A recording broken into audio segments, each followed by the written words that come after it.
essa disputa entre casais é normal acontecer? Existe muito isso, assim, no âmbito familiar, né?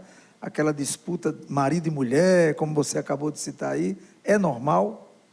Olha, infelizmente, sim. Acontece constantemente por essa necessidade do ser humano, né, de se sentir melhor, de sentir que está superando o outro, de se sentir mais capaz. Dependendo das crenças pessoais que a pessoa tem, ela pode ter a necessidade de fazer com que o outro se sinta inferior para que ela se sinta superior, né? Então, aí vai gerar, sim, essa competição. E aquilo que era para ser esse complemento, né, tanto do marido e mulher, quanto quando a gente pensa em irmãos, por exemplo, né, que também tem uma disputa muito grande, muitas vezes, uma competitividade muito grande, né?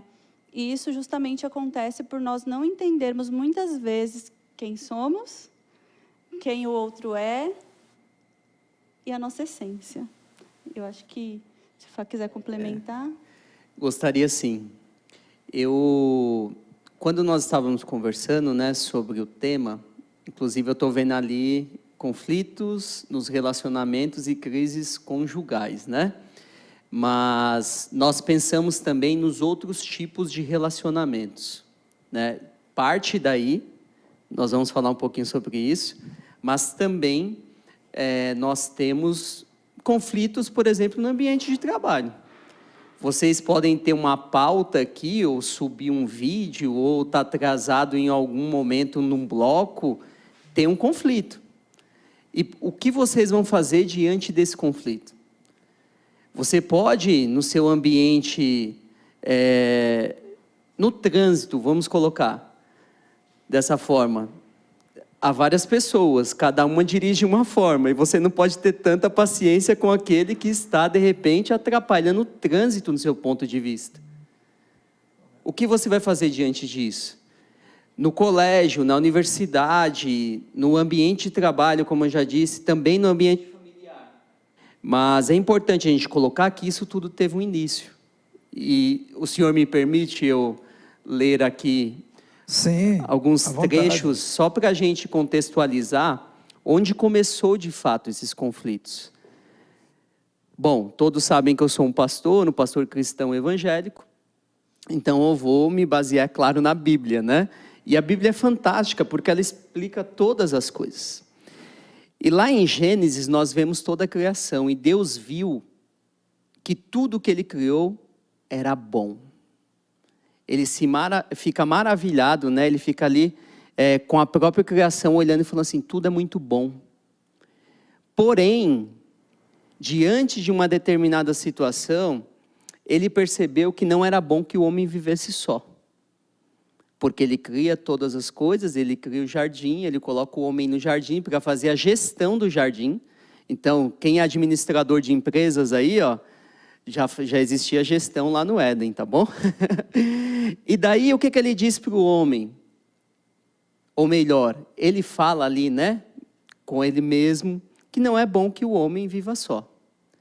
Em Gênesis 2,18 diz assim, então o Senhor Deus declarou, não é bom que o homem esteja só, farei para ele alguém que lhe auxilie e lhe corresponda.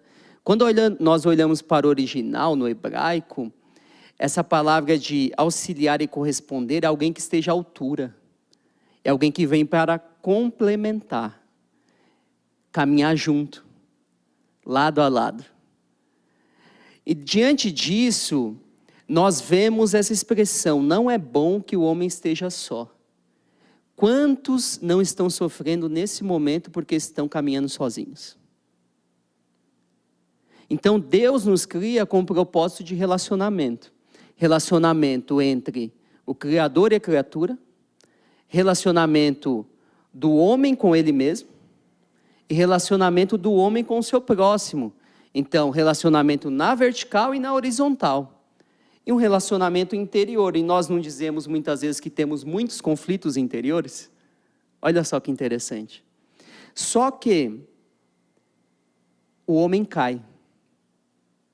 Mas antes disso, eu já gostaria de deixar, diante dessa afirmação, não é bom que o homem esteja só, Salomão, ele diz assim, em Eclesiastes 4:10, se um cair, o amigo pode ajudá-lo a levantar-se, mas pobre do homem que cai, e não tem quem o ajude a levantar-se.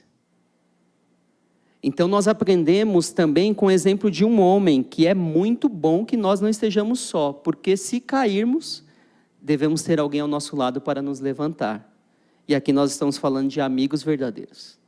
O amigo, ainda que doa, ele fala a verdade para nós. Só que aconteceu a queda, em Gênesis 3, o versículo 12 e 13, nós vemos a consequência, a primeira consequência da queda. E eu diria que nós poderíamos chamar, diante do tema, o primeiro conflito já naquele casal. Olha só que interessante. Porque o homem cai, ele desobedece, ele faz aquilo que não poderia fazer, e ele se distancia de Deus agora. Então esse relacionamento que havia na vertical foi quebrado. Só que Deus é tão gracioso, misericordioso, que vai ao encontro do homem no jardim. E daí Deus chega para o homem e faz uma pergunta. O que houve, Adão?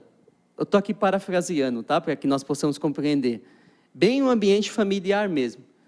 Eu converso assim bastante com os meus filhos. O que houve, Adão? O que você fez, cara?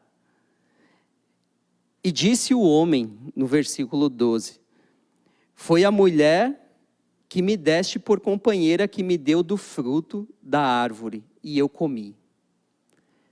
Ele terceirizou. Ele fez uma transferência de responsabilidade. Porque ele tinha a capacidade de escolher por ele mesmo, e ele escolheu também comer.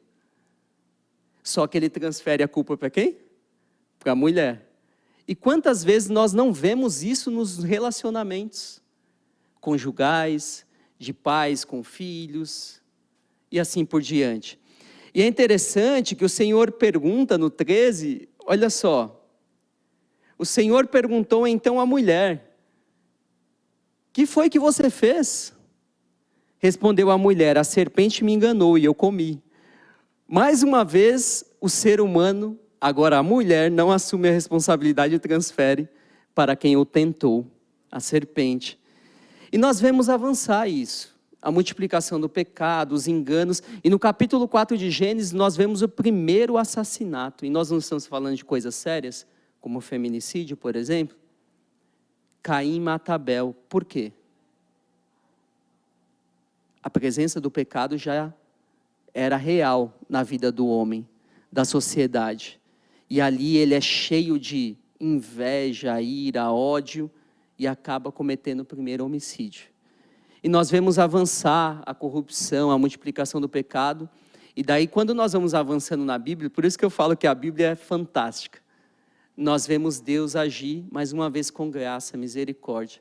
Ele poupa o homem, escolhendo Noé e sua família, mas ele manda o dilúvio.